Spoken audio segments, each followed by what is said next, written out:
We're on the subject of politics and power. Let's take a look at this morning's front page from Melbourne's The Age. Labor tax plans spook voters. Yes, with an election looming, the coalition is whipping up fears about Labor's plan to cut back negative gearing, with dire warnings like this one last week from Immigration Minister Peter Dutton. I think the economy will come to a shuddering halt, and I think the stock market will crash.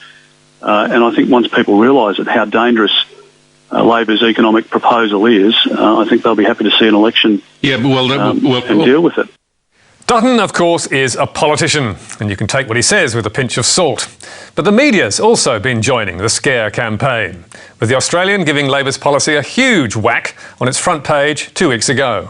$19 billion hit in Labor strike on investors. According to that lead story in the Oz, bombshell economic modelling from forecasters BIS Shrapnel had revealed that Labor's plan to cut back negative gearing would leave renters, low-income households and young people worse off, and could cut gross domestic product by as much as 1%, or $19 billion a year. It was devastating stuff. And the alarm was also sounding at Sydney's Daily Telegraph, also owned by News Corp, which highlighted the havoc that would be wrought if Labor's policy were put into action. Negative outlook to Bill's gearing bid. Rental stress, 70,000 families. Rent skyrockets, $2,600 a year. Job losses, 175,000 in 10 years. Fewer new homes, 7,200 a year. $19 billion drop in GDP. Inside the paper, the telly's editorial writers were singing from the same song sheet. And with News Corp's other big city tabloids joining the chorus in Melbourne, Brisbane and Adelaide, it was no surprise that Breakfast TV was soon joining the refrain. Well, leading the news, a new economic report has found Bill Shorten's proposed changes to negative gearing would have a disastrous impact on the economy. BIS Shrapnel claims Mr Shorten's plans would force down house values, push up rents by 10% and throw thousands of people out of work. On Morning Radio, Treasurer Scott Morrison was naturally happy to welcome these chilling forecasts as proof that Labor's plans would be a disaster. What the BIS Shrapnel report says today is it's bad news if you own a home, it's bad news if you're an investor in a home, and it's bad news if you're renting a home. So as far as I can see, that's three strikes and you're out on Labor's policy. But just as the media chorus reached its crescendo, it was brought to a halt by Shadow Treasurer Chris Bowen, who told the ABC's RN Breakfast that this damning report was not only full of mistakes, it was not even modelling Labor's policy. This document from BIS Shrapnel is riddled with errors. I say to you very carefully that if a first-year accountancy student lodged this document for an exam, they would be failed and kicked out. And if they were looking at Labor's policy, they didn't read the document. They've got the basics wrong. I mean, this is just a complete failure of a document. The Australian had included Bowen's concerns some way down its story, but the Telegraph had ignored them completely. And neither had told readers that the report had in fact been prepared last year, before Labor's policy was even written. So, who had commissioned this prophecy of doom? And why had BIS Shrapnel handed out copies to the Canberra Press Gallery to ensure it made news? Treasurer Morrison couldn't help. I don't know. I mean, you'd have to ask BIS Shrapnel. And Dr Kim Hawtrey of BIS Shrapnel, who'd written the report, was not prepared to tell.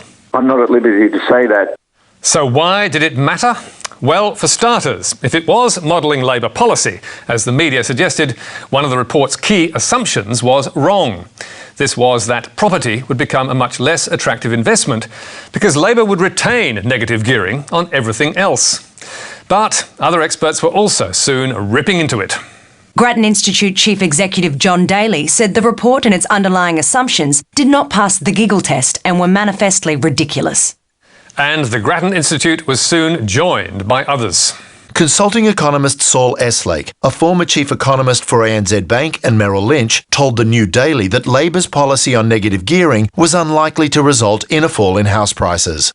Other economists predicted Labor's policy would in fact increase the supply of housing. An embarrassed BIS Shrapnel tried to defend itself by insisting no political motive was involved. The name of the client that commissioned this report remains confidential. We can, however, confirm it was not a political party or lobby group or industry group. But ask yourself this. If you had no vested interest in negative gearing, why would you commission such a report? Why would you then be so keen to have its findings made public? And why would you not own up to who you are? BIS Shrapnel has now admitted to Media Watch that the negative gearing report was actually produced last July, and that the client then elected to have the report made available to the media on March the 2nd. The unnamed client, that is. So, did BIS Shrapnel tell the media straight up that the report was not modelling Labor's policy, and that its assumptions were different, and that it was produced last year? No, no and no. Although they assured us that those facts were made clear to journalists if they asked. One can only assume that they did not, to judge by all those headlines about Labor's policy. So what are the lessons? Well, BIS Shrapnel tells Media Watch it won't be making this mistake again. But journalists also need to beware, because economic modelling often involves someone pushing a barrow, and the media need to ask who it is and tell the public, or chuck the story in the bin, where this one should have gone. But as the Australia Institute's chief economist Richard Dennis told ABC RN Breakfast, this is not an isolated example.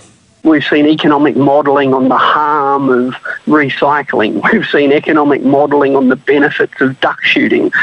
We've seen ridiculous claims about the employment effects associated with a particular mine going ahead.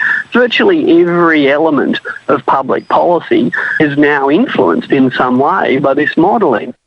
And he's not alone in that view. Alan Jones, who's certainly no Labor stooge, wholeheartedly agrees. I have no time for any of this modelling on anything. Climate change. Have a look at the modelling on climate change. Then we had modelling on the GST. Honestly, whether it's Labor, Liberal or whatever, I don't have any time for this modelling.